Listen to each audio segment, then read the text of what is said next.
ألم تر إلى الذين أوتوا نصيبا من الكتاب يؤمنون بالجبت والطاغوت ويقولون للذين كفروا هؤلاء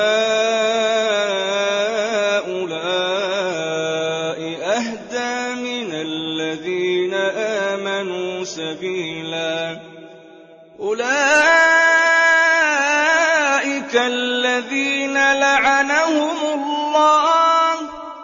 ومن يلعن الله فلن تجد له نصيرا أم لهم نصيب من الملك فإذا لا يؤتون الناس نقيرا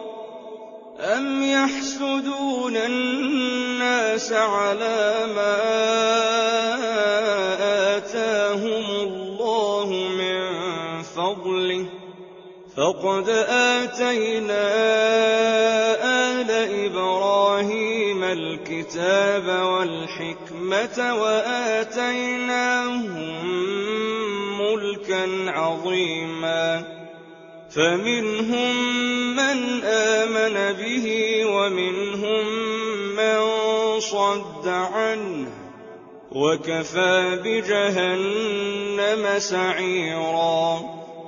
إن الذين كفروا بآياتنا سوف نصليهم نارا كلما نضجت جلودهم بدلناهم جلودا غيرها ليذوقوا العذاب إن الله كان عزيزا حكيما والذين آمنوا وعملوا الصالحات سندخلهم جنات تجري من تحتها الأنهار خالدين فيها أبدا لهم فيها أزواج مطهرة وندخلهم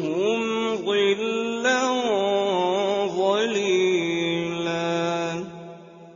إن الله يأمركم أن تؤدوا الأمانات إلى أهلها وإذا حكمتم بين الناس أن تحكموا بالعدل إن الله نعما يعظكم به إن الله كان سميعا بصيرا يا أيها الذين آمنوا أطيعوا الله وأطيعوا الرسول وأولي الأمر منكم فإن تنازعتم في شيء فردوه إلى الله والرسول إن كنتم تؤمنون بالله واليوم الآخر ذلك خير وأحسن تأويلا ألم تر إلى الذين يزعمون أنهم آمنوا بما أنزل إليك وما أنزل من قبلك يريدون أن يتحاكموا إلى الطاغوت وقد أمروا أن يكفروا به ويريد الشيطان أن يضلهم ضلالا